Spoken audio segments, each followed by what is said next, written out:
This happened about 7 years ago. I was about 14 and my sister was 28 at the time. My sister had been serving in the US Navy for several years when this happened and was deploying to East Asia on her second deployment, if I remember correctly. Also of note was that she was a SEAL and had recently, 3 or 4 months prior to this trip, completed the Navy SEAL qualification course, and by then was an active duty SEAL engineer. Definitely not someone you'd want to mess around with. Given that we both grew up with a passion for the outdoors, she thought it would be nice to take me on a backpacking trip in Northern California, the Trinity Alps wilderness for those familiar with the area, before she left for 9 months. The trip had gone smoothly up until the third night when we were camping out around 8 p.m. We had our tent set up, had eaten dinner, and were sitting by the fire talking about typical boy stuff, guns, girls, etc. For some reference, our spot was about 50 yards from a large stream and about 50 yards downhill adjacent to a large path. Our camp, the stream, and the path formed a triangle of sorts. This was summertime in California, so it wasn't quite dark yet when 2 guys who looked to be in their late 20s wandered up and asked if we had seen any hogs while we were hiking around. Given that this is rural California, we actually had seen some further into the wilderness area and told them so. Even though they were relatively polite, my sister called them good old boys. I got a seriously creepy vibe from them: dirty clothes, greasy hair, scraggly facial hair, etc. They looked like they belonged in the movie Deliverance. They kind of hung out for a few minutes, maybe a little longer than they should have, looking around and asking us questions like how long we'd been out there and how long we were staying. It looked like they were sizing us up. They then abruptly said goodbye and walked away. I didn't necessarily feel threatened by them, and I know for sure my sister didn't, but I still felt uneasy about the whole thing. Fast forward 3 or 4 hours. My sister and I had gone to sleep and were nestled into our tent when I woke up to the sound of multiple dogs barking. I've always been a heavy sleeper, and they sounded like they were only about 100 yards away or so. My heart immediately started pounding, and I kicked my sister through my sleeping bag and asked if she was awake or if she'd heard the dogs. She responded, "I'm awake. They've been getting closer for the past hour or so. Just lay still and don't make any sounds." Needless to say, 14-year-old me was about to crap my pants. We could also hear sporadic shouts from several different sources, but neither came any closer. A few minutes later, my sister whispered, "They're just hunting for hogs. They use the dogs to pin them down and then shoot them." This gave me some relief, but not much. Somehow I managed to fall back asleep. The fact that they were doing this late at night was a huge red flag, my sister later told me, but I think at the time she was just trying to keep me calm.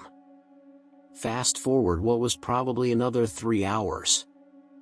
Around 2 a.m., I'd managed to sleep really well after first hearing the hog hunters when I woke up to my sister squeezing my shoulder firmly, saying, "Wake up, put your shoes on quickly, and follow me. Be as quiet as you can." My heart immediately went back to racing because I heard the dogs and the voices in the distance, farther away than before but still distinct. Not asking any questions, I did what she said, and as soon as we were out of the tent, she told me to get on her back. We snuck about 50 yards into the woods towards the junction of the path and the stream and crawled into some bushes. It was up a hill, so we had a pretty good elevated view of our campsite. I remember as we were laying there how loudly I was breathing and how quiet she was when I heard the very distinct sound of a pistol slide racking. I looked over, and my sister had a pistol, a Glock 19 that she gave to me a few years after this story took place. She was watching the campsite and the surrounding area. I started to whisper to her when she put her hand over my mouth and pointed at the campsite. The group of hunters had steadily approached our campsite and by this time, 30 minutes or so, had reached it. There were 5 of them and about 3 or 4 dogs. They all looked relatively young, but 2 had either rifles or shotguns, and the dogs were going crazy, obviously having smelled our scent. For those of you who are backpackers or campers, nobody who comes up on a random camp in the middle of the night with dogs and guns has good intentions. I knew this, and my sister knew this. I was scared shitless. I couldn't make out what they were saying, but my sister later told me that they were talking about us, although she hadn't heard any specifics either. They lingered for about 20 minutes, shining flashlights around and talking to themselves, when my sister put her mouth to my ear and said, "If they come towards us, I want you to turn and run as quickly as you can. Don't stop, don't look back. Stay off the trail and look for the flashing lights." I didn't know what she meant by the flashing lights, but I'll get to that later. I knew I could make it back because she taught me land navigation pretty well. She then handed me a flashlight and told me not to take the red filter off. She later told me that the red filter helps preserve night vision and cuts down ambient light, so it would be harder for someone to see me from a distance. At this point, I was so scared I almost started crying, but at the same time, I had a rush of adrenaline and what I think now was confidence that she thought I could handle myself. We laid there for a while longer when out of nowhere, they started screaming, "Where are you at?" and started firing into the woods at random. My sister dragged me back behind the crest of the hill and threw herself on top of me.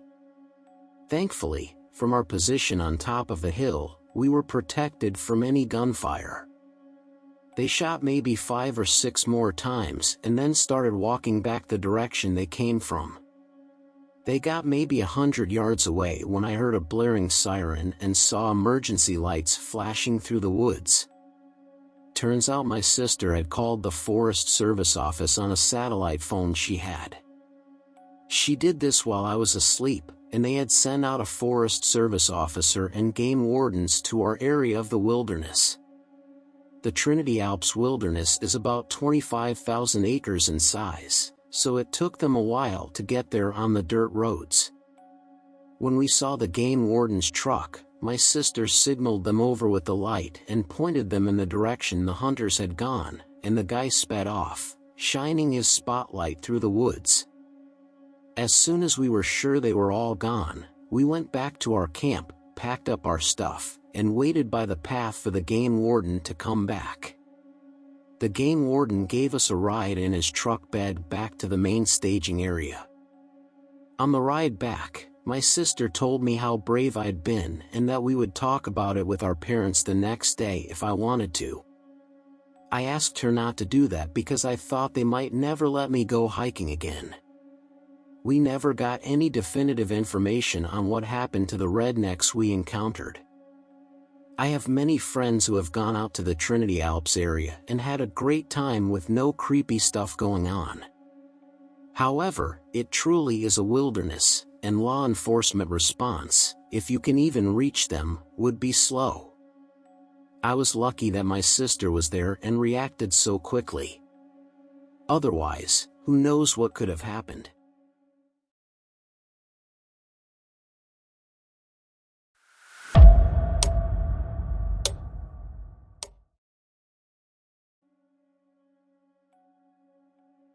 I have a preserve by my house since we live in a highly populated suburban area, and there isn't much green. It's a huge preserve with miles and miles of biking and hiking trails. Long story short, one night in 2018 at around 10 p.m., I decided to go for a run. I'm weird in the sense that I like to avoid people when I go for runs. That's just how I am. I held my phone with a tight grip, flashlight on, and started my run at the edge of the preserve onto the dirt hiking trail. I felt I had more energy running at night. It was weird. I don't know how to describe it. There were no lights at all, it was all just nature. There was also a dead body that had come up the previous week in the preserve, but I didn't really let that concern me too much since I live in one of the safest neighborhoods in the state. It was also a weeknight, so there was literally no one else in this preserve but me. Well, at least that's what I thought. I got tired after about 10 minutes of running. Yeah, I used to be out of shape. I had to catch my breath, so I sat down on the first bench I found. I have to admit, it was creepy as hell being in a pitch-black preserve like that all alone. It feels the same as being alone in the middle of the forest. There were weird sounds coming from all around, and to be quite honest with you, it was scaring me. Of course, most of them were animals, so when I heard leaves and sticks crunching nearby, I assumed it was a raccoon or fox or something. But anyone's worst nightmare came true when I noticed something tall hiding behind one of the trees. I couldn't quite tell what it was because an iPhone's flashlight is only so bright. I stood up and walked a little closer, kind of doing a crouch walk because, for some reason, I thought that would make me more low-key. I got close enough to where I saw a hand wrapped around one of the trees. The hand was in an old white glove, though. I felt like my heart sank, like I was suddenly in a life-or-death situation before I could even see who was behind that tree. Then they finally decided to reveal themselves. Someone dressed as a clown stepped into the range of my flashlight. I wanted to wait until now to mention this was back during the clown epidemic in 2018. From what I could see in the little light I had, this person went all out with his clown costume, from the makeup right down to the clown shoes. The most disturbing part was the bat with a large foot-long spike wedged through it that he was holding. His head was angled down to give a more menacing, terrifying look, and he walked very slowly towards me. I had only one option, and that was to run as fast as I could, even though I was already so tired. I didn't run on the trail. Instead, I ran into the woods until I felt like I was gonna puke. Then I shut off the flashlight and crouched down behind a tree. I heard running zoom past me, maybe 10 feet away. When the footsteps faded away into the distance, I ran back to the trail and ran all the way back the way I came. I actually puked by the time I made it to the street, just from running so much. I didn't mention it before, but everyone figured that the dead body found the week before was linked to the clown epidemic. It should go without saying that I stayed away from the preserve for a while, and I definitely never went in there past dark ever again.